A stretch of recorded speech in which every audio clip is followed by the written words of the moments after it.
Okay.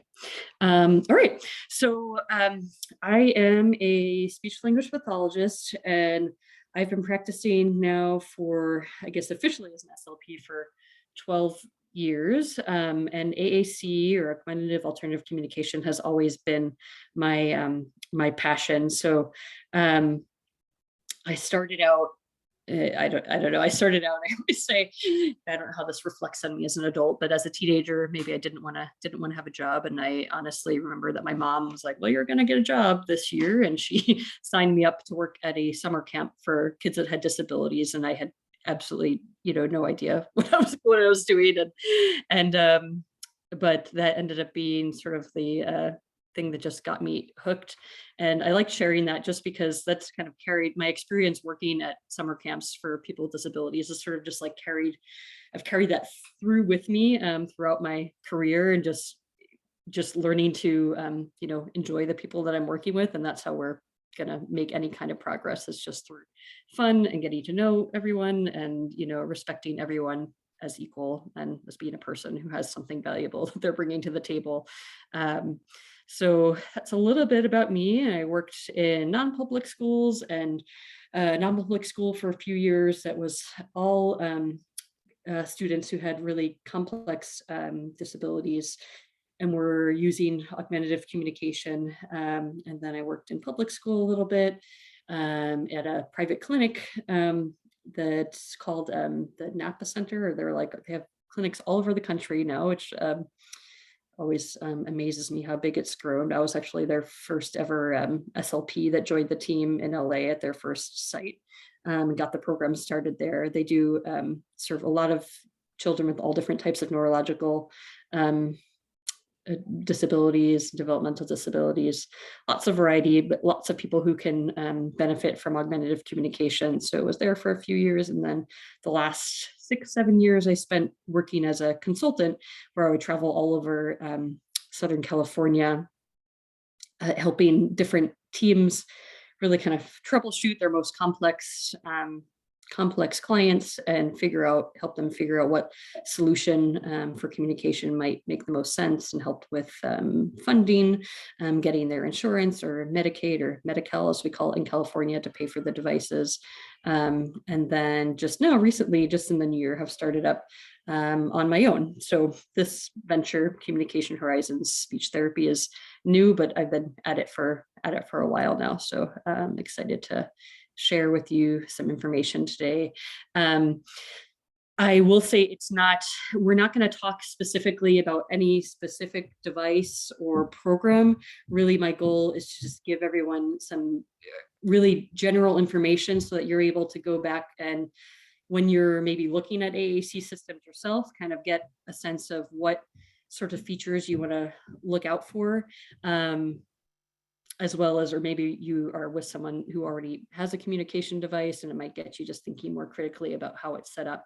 And then we'll, talk about some other stuff. So here's where I want to start. I mean, this is really my goal, especially for any parents who are on here. I just want you to leave really knowing that your child has potential. It's going to look different for everyone, how that path is going to go forward. But I want you to know what are some of the best practices that you should look out for, so you feel confident in knowing what augmentative communication to look for, and just feel inspired that there is potential, and there's a way to get everyone communicating. Might be very small steps that we're taking initially, but there is something that we can do always a way forward, as I wrote here. So with that, let's just get going. So here's the things that we're going to cover today. So first, we'll just kind of briefly go over what is augmentative and alternative communication, what are different types of it, what does it all include, and then we'll discuss some very common concerns and myths that people tend to have that surround AAC, talk about who benefits from it, how do we things to think about when we're deciding what's best in a system or for a given person. And then lastly, how do we gain access to this? Wow, it sounds great. Who's going to pay for it? Where does it all come from? So that's the plan. All right. So this first slide. Oh, why am I freezing here? There we go. This has the most text on it of any slides in my presentation. So I hate having slides with too many words on it. So just what is it? I just want to start us out with all having the same kind of definition in mind. So the American Speech and Hearing Association, or ASHA, which is the governing body for speech pathologists, describes AAC simply as all the ways that someone communicates besides talking. So lots of people have different types of medical conditions that may impact their ability to speak and learn language. Sometimes these are, temporary. Sometimes it really is something that is long-term. It encompasses a really wide variety of tools and strategies that are used to aid someone in communicating when, for whatever reason, their ability to produce oral speech is not meeting that person's need to communicate everything he or she wants to say. So that's going to be a big thing that we're going to hone in on, is that there's lots of different tools that we have to, that are out there. And that our goal is that we want that person not to be able to just communicate that they want to eat a cookie. I want them to say everything that they want to say is the ultimate goal. Okay, so when we kind of think about, we break down what are all these AAC options. So we tend to, you can group them into what's called NoTech, LowTech, or HighTech. There's different ways that people will describe the different groupings of things. That's the way that I feel like makes the most sense. So just remember, we're always, all of us use some form of AAC. So facial expressions, gestures, body language, sign language, those are all NoTech ways. So I use lots of gestures and probably facial expressions that sometimes I intend to use, sometimes I don't intend to use, that are all going to make a difference. They're going to augment what my message is. So they're going to give some more information to what I'm actually saying with my mouth.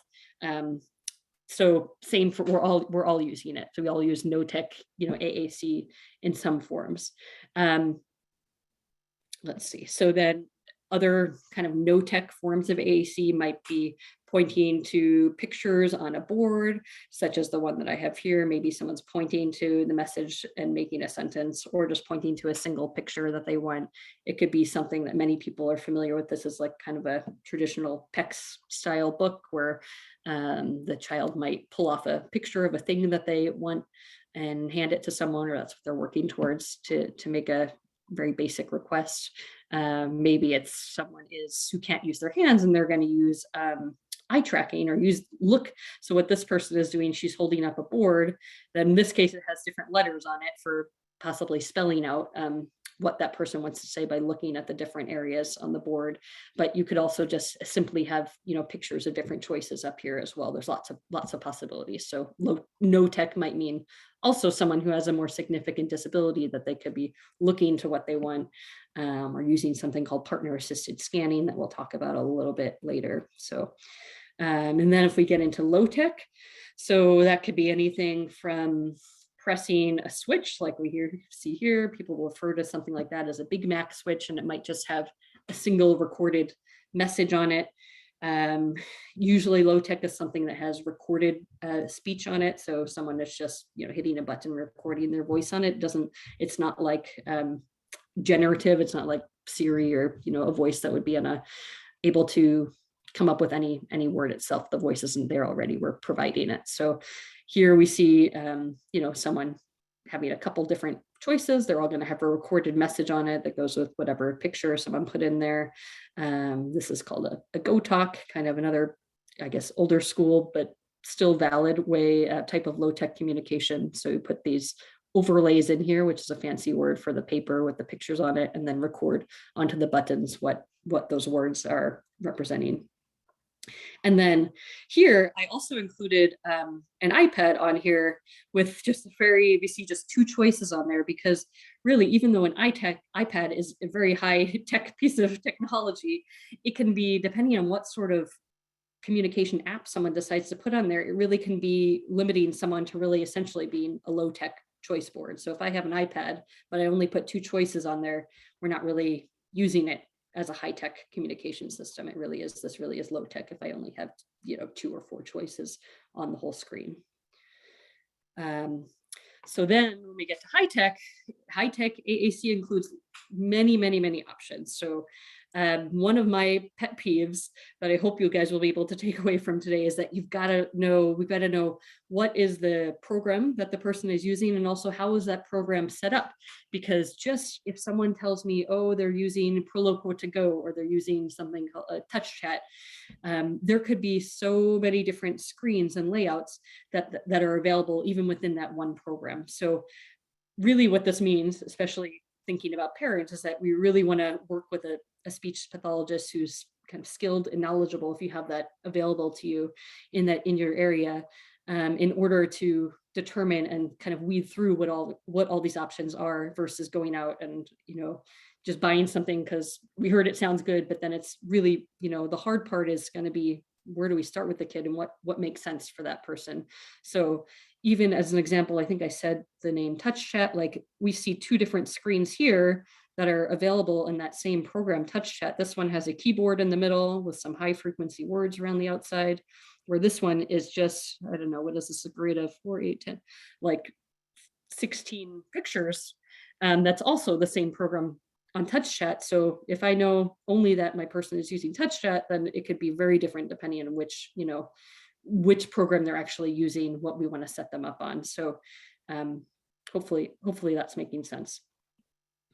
I see someone put in a chat. I'm going to just kind of look at the chat at the end just to keep going, save your questions to the end. And I'm pretty confident we're going to have time to chat through all sorts of things and go over whatever came up in the chat together. Yeah, so lots and lots of options. We just want to really have a thorough assessment to figure out what makes the most sense for any child. So, and then this is a big one, right? No physical disability is too complex for AAC.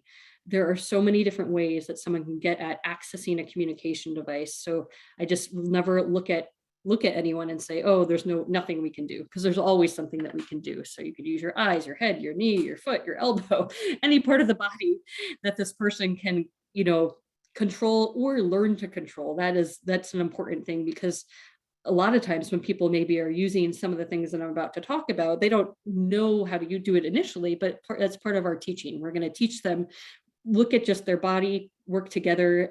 In my case, work together for sure with a physical therapist or occupational therapist, if we can, to kind of figure out what are some movements that person may be able to do that they can do over and over again, and kind of work together to figure out a solution. So in the picture examples here, this is one of a kind of longtime friend / client of mine, Christine, and she, this arrow is pointing to the joystick on her power wheelchair, because she actually uses that same joystick that she drives her chair with to control her communication device. And then she uses that device for sending emails, going on social media, doing all sorts of stuff. So all from that joystick there. And then this is my friend Tyler, who I've known for many years, and Tyler has pretty significant cerebral palsy, so he doesn't have good enough function of his hands to reach for something. What we found over time was that putting these two switches at his head were his best way at accessing a communication device. So we'll see a little video of him later where you'll see how he presses on one side to move through his different choices, and then he presses on the other side to pick the choice once he hears it. We'll see a video of him in a second. And then this is a guy named Chris Klein. He uses his foot to control his device.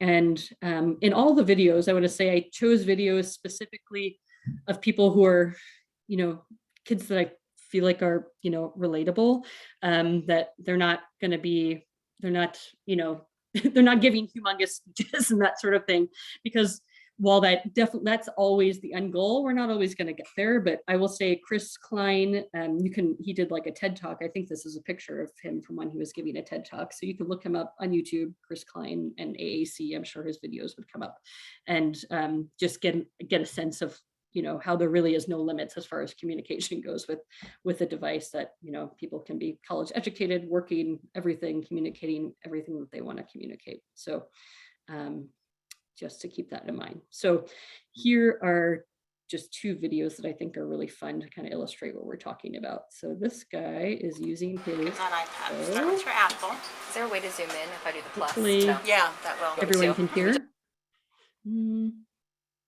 oh wait, well now it just stopped, hang on. You like that? Sure. Okay. All right, there we go. Taco. A taco. And tap, tap. You could probably keep your foot right up there. Taco and, oh, what's he gonna put with this taco?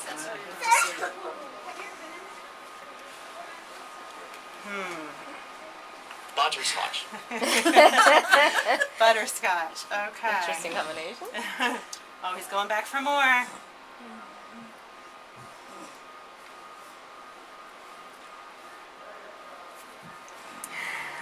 Good job. Good job.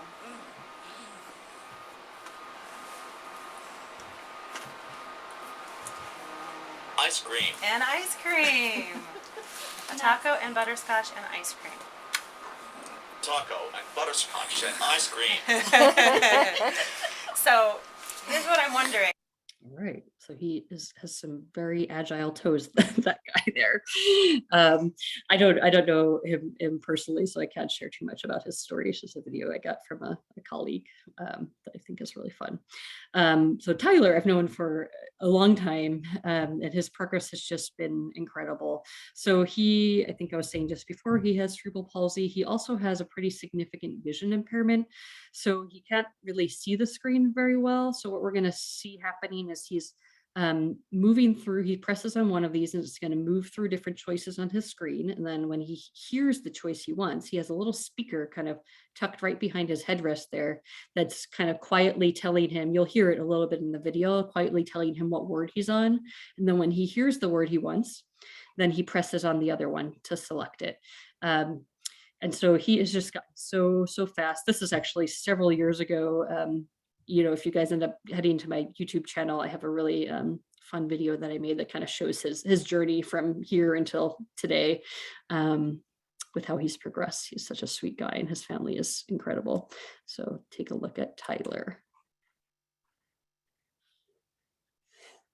And that's the voice of his mom there with him.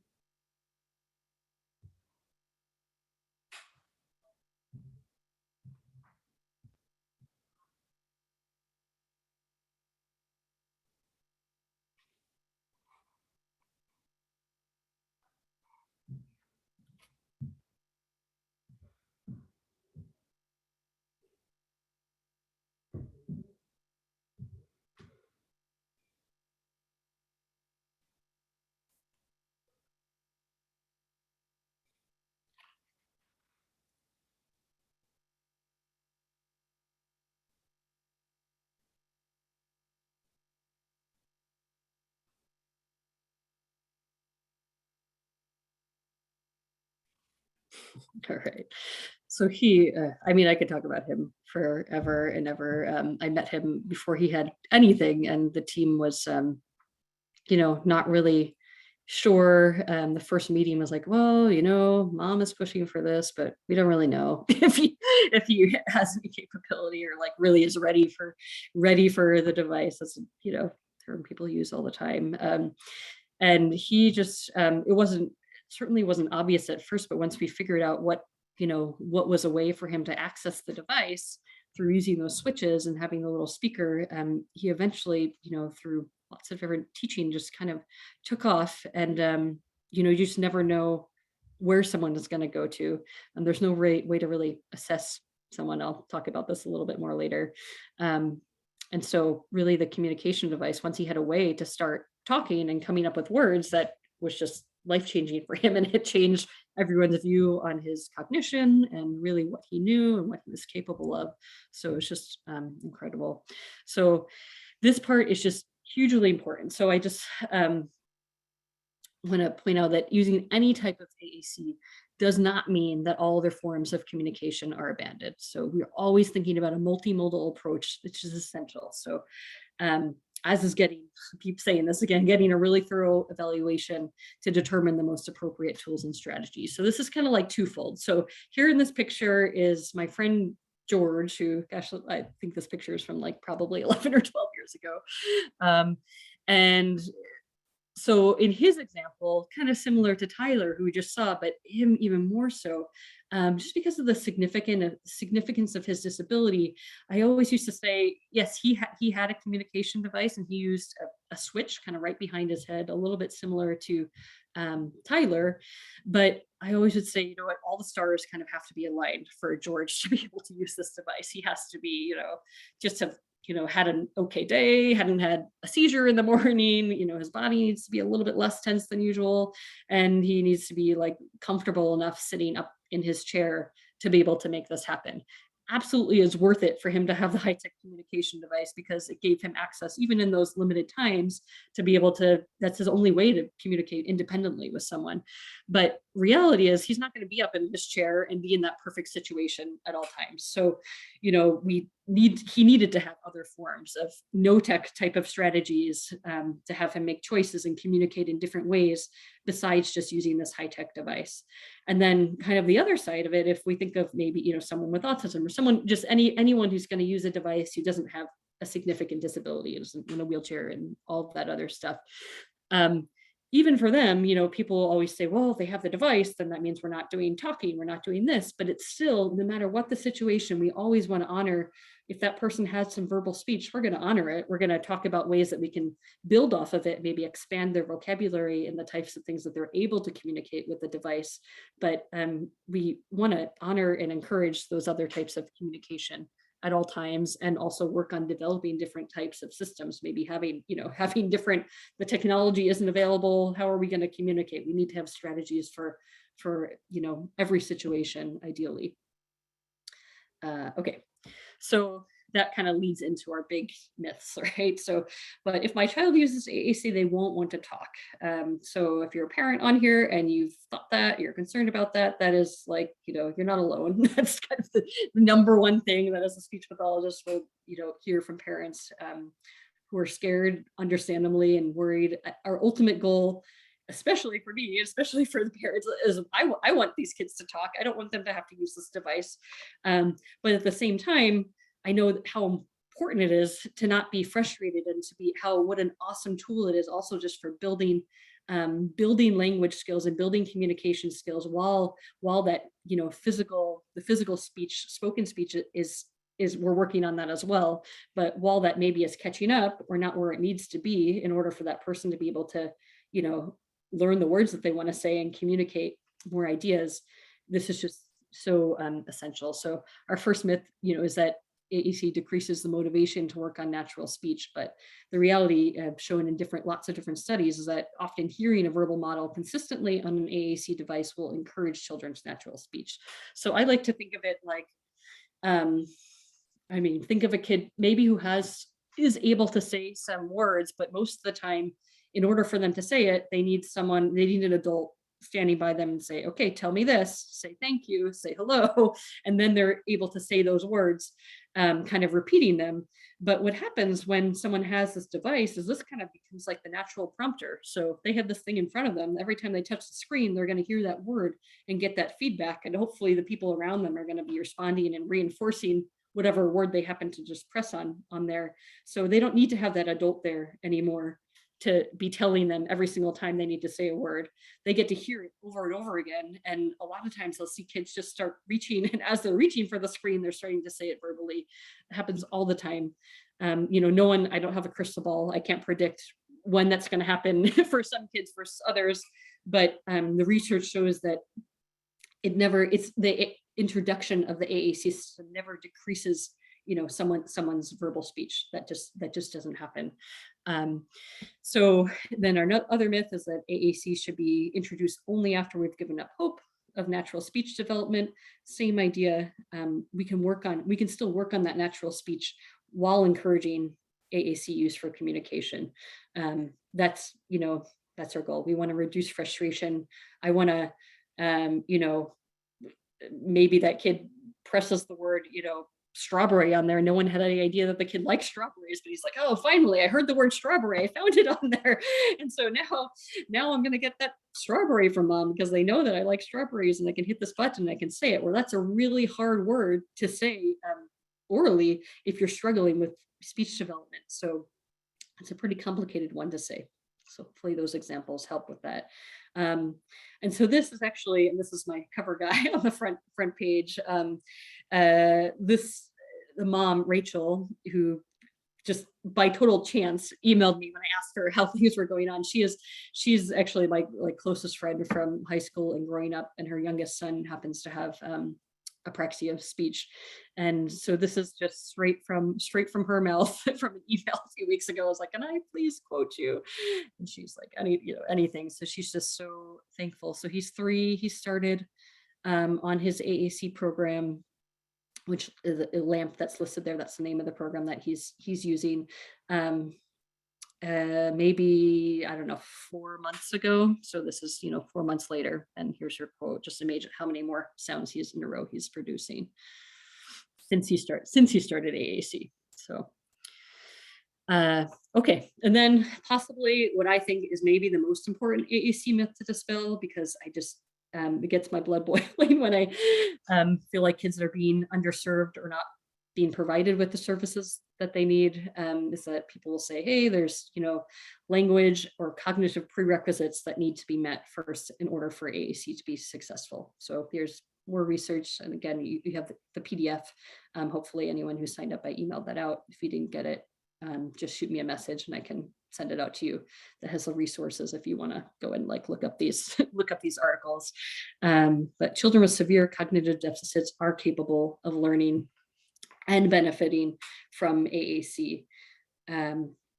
It's just, there's just always something we can do. I might not be jumping to the program that has fully open with thousands of words right off the start. We might not even be going with a high-tech system, but there's definitely communication skills that are types of AAC skills that can always be learned, and there's something we can do. Okay, so who's going to benefit from this? So obviously anyone children who are not speaking, and of course this presentation is geared more for parents. That's why I'm using the word children, but it applies for adults as well. So children who are physically unable to speak, children who should be speaking more. This is a really big one, because there's definitely lots of kids out there who may have some things they say. They may have some very limited requests that they can make, but we know that they have more in there. They understand there's more that they're trying to communicate. If we look at their behaviors, they're still getting frustrated. They're doing lots of things, gestures or however they might be trying to communicate. We know that they have more that they could be saying than the few things that they are saying. And then of course, certain children who have specific diagnoses whose, speech can often be very difficult to understand, that they might often are going to benefit from AAC. Okay, so where do we start? I'm not going to get super technical, but these are what I feel like are the most important things to think about now when we're thinking about going down this route of looking into AAC options. What do you need to know about? So one, language development is very well researched and follows a continuum. So, we don't have to make up kind of where to start. If you're working with a speech pathologist, even one who isn't that well versed in AAC, this is the biggest thing. I tell SLPs when I do trainings for them, we're not going to think of how this kid is going to use it. We want to think of them just like a verbal kid, that we know that language develops in the same order. So just because a child has a certain diagnosis, that child still typically learns language following the same order as someone who does not have a communication disorder. Now, I wrote the word typically, and I kind of italicized that because there are some instances that are kind of up for debate about, something called Gestalt. Am I saying that right? I'm stuttering now. Gestalt language learners. That is sort of a kind of hot topic with speech therapists at the moment. But really still very typically, this is what we're learning, and we're following the same order. It's just that the learning happens at a different pace. It's not the words aren't going to come often as fast for someone who has a certain different disabilities as they may happen for a child who doesn't have the same, language or communication disabilities, but it's still going to follow the same order, and we're still thinking about the same things.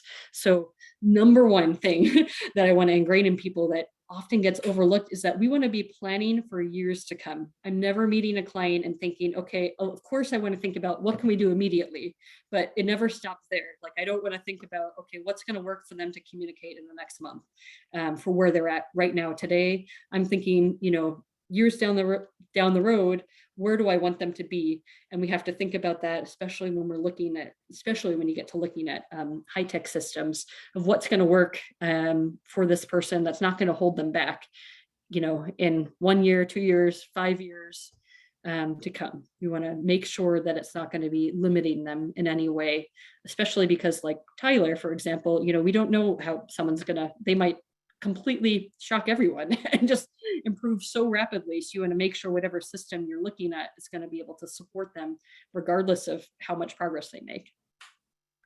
So the other thing is, we're going to talk about a little more in a second, but we want to have a system that has a lot of single words in there. So meaning I press a button, it says one word versus saying an entire phrase.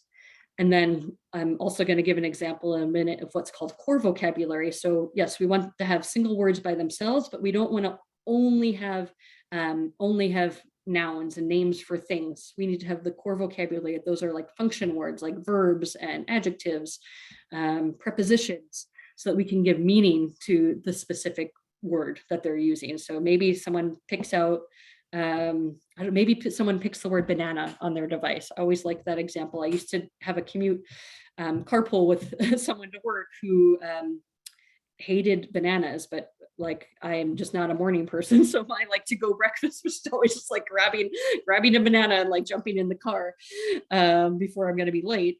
And so it was just always like a joke between us, of like, and I think of that when I think about, if I just have the word banana on my device, and she has a communication device that also has the word banana. If we just say the word banana alone, we're not going to know what each other mean. I would say, I want a banana.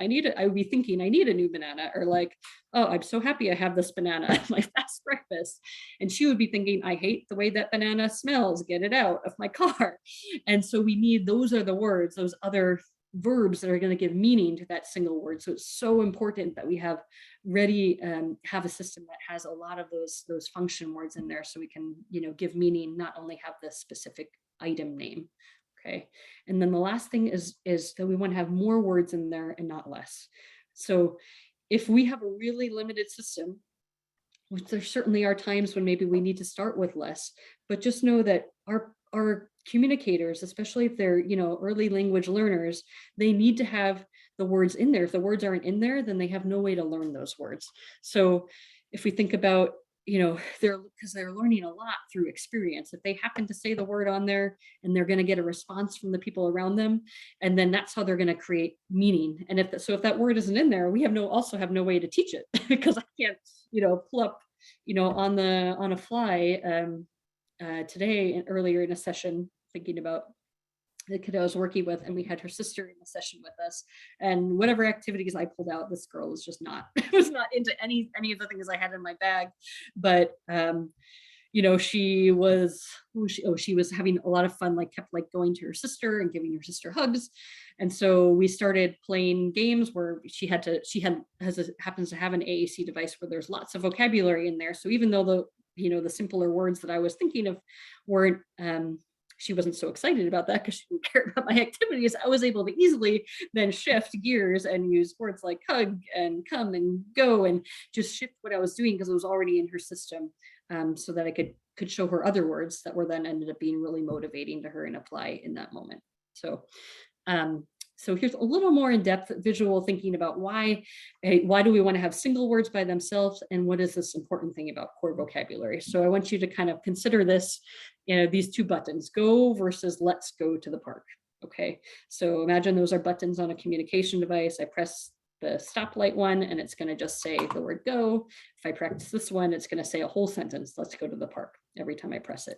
So the ultimate goal for anyone that I'm working with, whether they have a communication device or not, is spontaneous and novel communication. I want it coming from that person. I want them to say things as random as my 2-year-old does, and I can never predict what sort of crazy thing is going to come out of her mouth. That's my goal for every one of my clients, is it should come from them. That's what we want to work towards, not from me as the adult kind of contriving something and giving them something planned out. So single words provide flexibility. So I could use that word go for a lot of different things. I could use the word go to eventually say, I'm going to go eat, I'm going to go play, I'm going to go up, I'm going to go out, I'm going to go sleep, lots of different things. Whereas let's go to the park, if I have a button and only says that whole sentence on there, that only works for one thing. Let's go to the park. So maybe, of course, we want to start with whatever area our kid is the most motivated by. So maybe going outside and going to the park is like their number one thing that they want to do all the time. And it's going to take me, I don't know, a few weeks maybe to teach them to, rather than like running outside to try to elope and get to the park on their own, that they're going to hit that button. Let's go to the park first. So I could spend a few weeks working on that button. Let's go to the park. And then once they've mastered that, there's absolutely nothing else that they can use that let's go to the park button for, other than to say that. Versus if I kind of let go of my need as the adult to hear this perfect sentence when they're first learning and say, okay, we're just going to say the word go, and I'm going to know that she probably, oh, go, I bet you want to go to the park. And we take that word go and are just okay with it and kind of add the rest of the meaning in initially. Then they've learned, I've spent 3 weeks for them to learn that word go, but now I can still, that same button that they've learned, that same word, I can use it for a lot of different things. So maybe, once they're into bubbles, we can use it with bubbles. We can use it with, playing with cars. We can use go to expand to a lot of different activities. So that time that I spent teaching that one button is going to take me a lot further than if I have a button that has a whole sentence on there. So 20, if I have a system that has 20 whole phrases on there, I've got 20 things to say, 20 single words, hundreds of things to say. Okay. And then, core words are more useful also across a lot of situations. That word go can be used in a lot more activities than even if it just had the word park on there. Park isn't going to apply. I can't make park work, across my day as much as I can make the word go work across my day. We're not saying to not have the word park in there. We absolutely want the word park in there. It's just when we're looking at systems, we want to think, okay, we need to, of course, we want to have those nouns in there. We need those in there, but we also really need to have easy access to a lot of these function words. So making sure that there's a good balance of those is so, so important. So this is my favorite visual. This is the first time for this training that I've ever kind of, I guess, put it out on paper. I talk about this a lot. So I always say, consider your language development and use of AAC kind of like a pyramid, right? So with an AAC device, for that, this chat bubble is here, it's so easy for us to program in buttons that have full sentences that are, so we're, going to get to the top of the pyramid really quickly, full sentences that are going to say, I want to eat cookie, please, or blow a big bubble. And wow, that's so awesome, right? So there's lots of apps designed this way with a lot of pre-programmed sentences that an adult picked to go with the specific activities. That is so crucial, because I don't know if anyone in here has, any kids that are kind of speaking to more typical developing with language. You probably know you have never have a clue what's going to come out of your kid's mouth. So how can I can't be the one to pick what sentence is going to go in there. It's going to sound ridiculous. And that person's probably not going to be so motivated to use like the random thing that I thought was appropriate to say in the situation. And the other thing, there's also AAC apps that disguise doing this by having, I call them like sentence starters. So maybe I'm going to hit a button that says the phrase I want, and then it leads me a page that has the grammatical markers to eat. And then it leads me to another page with, food items, right? So these are all kind of disguising it so that it's going to end up looking like, wow. We get tricked into thinking this kid they're doing so amazing. They're speaking in a whole sentence. They're like doing all this stuff. And it sounds awesome. And it seems like, wow, in 1 month, maybe we've tried out this device for 1 month and like, oh, they're doing so great. They've like mastered this whole system. So usually that's where I say, whoa, hold up the brakes. If over a few weeks, it looks like they've mastered that whole system, then it means that we got to look more critically at this and think, well, what's going to happen after these next few weeks? Are we going to have to change because they've already, gotten through this? And there's, I'm sure, much more that they can communicate than what they were able to learn in, 2 or 3 weeks. So the other thing is just if they're using mostly pre-programmed sentences, this is the big thing, then they're not gaining the language foundations necessary to support this whole pyramid. So my favorite kind of personal example is my husband is from Indonesia, and his parents still live there. His mom speaks pretty good English, dad not so much, but regardless, when I was like first meeting them, I thought, okay, I'm gonna like really show off. This is like before we were married and dating. And so I bought these CDs off of Amazon called like Pim's Lore. It was not Rosetta Stone. I paid $25 for these 30-minute lessons that I listened to on my way to work. And it got me up really quick, like with conversational speech in Indonesian, pretty quickly. And so I felt like super confident, wow, I'm going to like blow them away. I'm going to be so impressive when I meet these people for the first time. And so I will never forget that we went to the airport. And I was so excited, and I introduced myself in Indonesian and then asked them how they were in Indonesian. And they did not answer his mom didn't answer with, I'm fine, which was the only phrase that I knew. So then I had absolutely nothing I could say, because it's like, oh, my script is done. I've got these 100 phrases that I've memorized, but the scenario now is broken, and I didn't have any base for my pyramid. I didn't know single words. I kind of only knew like these very scripted scenarios. So it's really the same exact thing when we're considering a communication device. Okay, so if our goal is for that child to one day be able to communicate their own thoughts and ideas, we have to be focused on teaching them single words. We just have to. There's just no other way that they're going to be able to one day formulate their own thoughts and ideas. And that's what we want to have happen. So the thing that often can be frustrating and stressful to think about is that the process takes longer, for sure. It definitely takes longer if we're working on this single word approach and teaching them lots of different single words until they learn, get maybe 50 to 100, and then they start making those combinations on their own, as we can see here in like the second tier of our pyramid. But it's so worth it. If that's even if it takes years, you're building the foundation for they're going to be independent. That's what we want to have. So this is where I get to Austin, who I absolutely adore. This guy. I've never met him. I only know of his stories, and I made sure I've gotten full permission from his mom to talk about him. You can follow his YouTube channel, and that will, I think, completely, he's like thrilled when he knows anyone is watching his YouTube. So I've learned. So if you look up Austin Hamby on YouTube, you'll find him. You'll see lots of fun videos. So this headline is huge. You're going to see an example. Like, perfect grammar is not always the answer. We would love if we could get there. If we could be like Chris Klein, who you guys are going to go look up on YouTube and see like, wow, he's, giving a TED talk. That's amazing. But, we don't always have to get there, and we can be so successful, even if it doesn't look like that. And so I think Austin is just this perfect example. And it took him a while. So this video that I'm going to show, he's in a post-senior program from high school. So he might be like around 20 years older. So he started when he was 5, and they really focused on teaching him, following that pyramid. We're going to stick to single words. And he was really difficult, from what I understand. When he was young, he found every way to like break into the device, get the toolbox, do all sorts of things to screw it up. So, it wasn't easy, but people stuck with it. So, okay, we're going to just get to him. The video is long. We're going to watch like the first 4 minutes, and then I'm going to skip to the end because it has a really fun ending. So here's Austin. Welcome to another episode. I'm going to pause for a second. I realized I forgot to preface. So he does these videos with a teacher from his post-senior program would make these, like, it's sort of like his hobby for practicing language and communication was making YouTube videos where he was like being interviewed.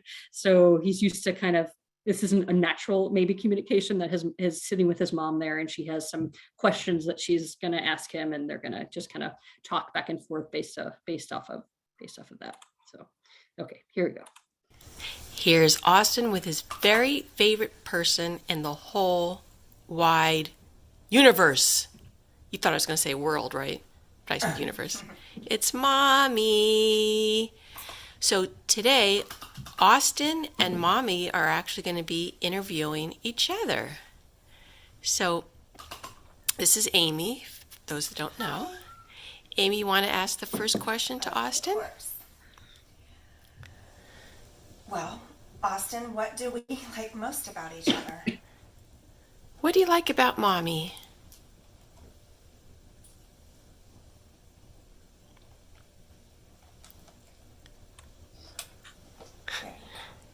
I love her.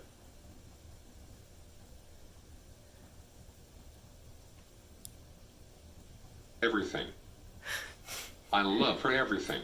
You can't even count the ways. There's too many. Just everything about mommy. Aw. And Amy, what about Austin? I could also say the same. I love everything about Austin. I mostly love how much he loves everybody. Aw. Okay. There's going to be a lot of love in this, I think. Ready for the next question? What is something about mommy that nobody else knows? Do do do do do do do.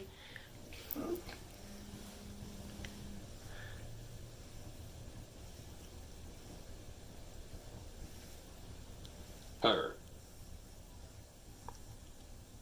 Birthday. On. July 7. Her birthday on July 7th. Well, now we all know. On July 7th, we're all going to wish Amy a happy birthday. Hey. That was a great answer. And what is something about Austin that nobody else knows? Can I share like the newest thing? Austin went to see a psychic recently, and he has a stone that he rubs on his belly near his heart every single day for his brother, and then he does a journal entry about his brother.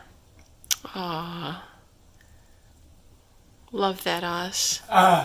Yeah. We love you, Nick. Mm-hmm. Next question. What do you two like doing together? Oh dear, so many things.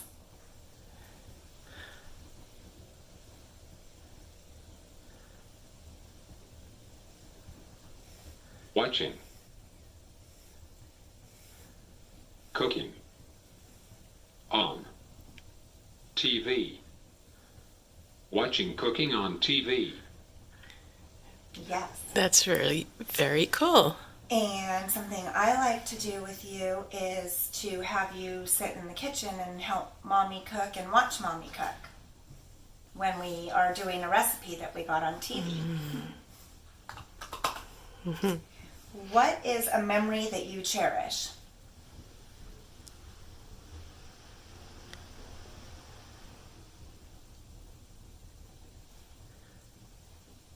Everything. Everything. A memory I cherish. Sorry, I'm gonna try to, okay, I could watch him forever. So I'm gonna just fast forward to the ending, just to leave you on this awesome note from Austin. Kind of getting the idea here. They might be in the community. One last thing you'd like to say about mommy?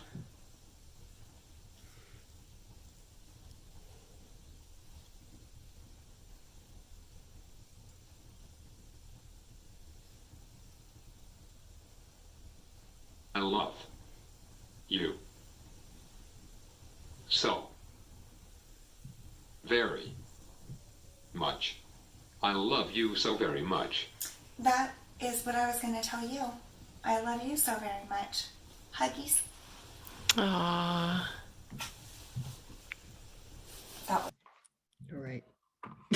Try to get the tears going. He's just so sweet, and his videos are all so fun. So go watch his videos and leave comments. I'm sure it'll just totally make his day. Yeah. So yeah, I don't know. Not much else to say. He's wonderful. He isn't talking, he's not going to give a TED talk anytime soon, but he's still just the perfect example of spontaneous and novel, and the communication all coming from him. That's why I love to share his videos so much. Okay, so this all sounds awesome. So what's the process of finding the best option for my child? Um, so there we go. So number one, you want to get an evaluation by a speech language pathologist who's well versed in AAC options. An evaluation should never include only looking at one system or one program. You really should be, if that's all that's shown, I would question it and say, well, what else is out there? Do your own research and make sure that you're getting, you and your kid are getting to at least see and understand the different programs that are out there. So you're, more, you're well-versed in what the options are and have a chance to really see what is the best fit for your kid. I say best practice evaluation is also, it's not going to happen in one visit. I tell people, I'm going to see you, it could be anywhere from 8 to 12 sessions. I really consider it kind of like diagnostic therapy. So that's how they're really just going to be like therapy sessions, but we're going to be trying out different ways to access the device if that's necessary, if the person isn't great with their hand, different vocabularies, and kind of all through interaction and play and motivating scenarios for whatever is most motivating for that person, because that's how I'm going to really get the most out of them. And if we're working from what they are the most interested in and trying to build communication off of there. So we're just going to be trying lots of different things over several visits until we hopefully figure out one system that we're thinking, okay, this seems like it's probably the best fit. And then we'll do at least a 1 month trial with that equipment, where the device is hopefully going to go everywhere with that kid to kind of everyone can get comfortable with it and really decide if it truly is the right solution for that child. If you're going through insurance or Medi-Cal, and so in California, Medi-Cal is what we call Medicaid. So if you see me referencing Medi-Cal, that's what I'm talking about. This process is pretty similar across most states, but the speech pathologist is so crucial to be part of this team if you're going this route. Also, always, I think there should be a speech pathologist involved, but this especially, they're the ones who have to write. It is a pretty lengthy report that talks about all the different equipment that was tried and why the specific device, the specific kind of computer, and the specific program, any other equipment that's needed, why that was decided on as the right equipment. You get a doctor, which most doctors don't mind signing a prescription for it. And then that's kind of the general paperwork that has to go through it. If you're going through insurance, whatever company your device is made by, they typically are the ones who actually submit everything to the insurance source or the Medicaid. You don't have to worry about that as a family. So who pays for it? I can talk about California. I don't know about other states. So, with your SLP, you want to kind of decide, weigh out like what's the benefit of if you have the financial means to pay privately for some type of equipment, which would usually be, most often we're thinking like an iPad with an app on it is what most people are up for paying privately for, versus getting your insurance or Medi-Cal to pay for the equipment. So one thing to know, and I'm pretty certain this is across state lines, that if your insurance or if your Medicaid pays for it, then you own that equipment, versus if your school pays for it, then the school owns that device. It's not yours. If you move out of district, then you're probably going to have a new evaluation done by that school district. And then they're going to have to, decide whether they think that device was appropriate, and then they're going to have to get it for you. So they're probably going to have time where you don't have access to that equipment. So I usually advocate in most scenarios to try to go through insurance or Medi-Cal, whatever the situation may be, to get the equipment so that it's yours and you have ownership of it as the family. And I think it's easier to just know that it can't be taken away and you have it, and we're going to make sure that it goes with your child everywhere. So that's California. What else can I say about that? I think that's where That's all I got for now. So, of course, feel free to message me if you have questions about the specifics of this. I'm happy to elaborate more. So in summary for today, this is the most timely presentation I've done, that we're like right on time. So everyone has the potential to communicate, and AAC tools are powerful in helping someone communicate and learn language. It's not a one size fits all. So we want to make sure we have an evaluation to determine what will be the most helpful. And just remember, it doesn't mean the end of mean that all hope for verbal speech is lost. It's often the opposite. This is going to promote our speech development. So with that, I'm going to thank everyone for their time. I have a little picture of me and my family there. If you happen to be local and you see us around, please say hello. And I hope that people will keep in touch. I'm really eager to hear what you thought and answer any questions you might have. With that, I'm going to stop the recording, and then I'll give a chance if anyone wants to unmute and ask a question. You're welcome to. Hi, Cynthia. I have a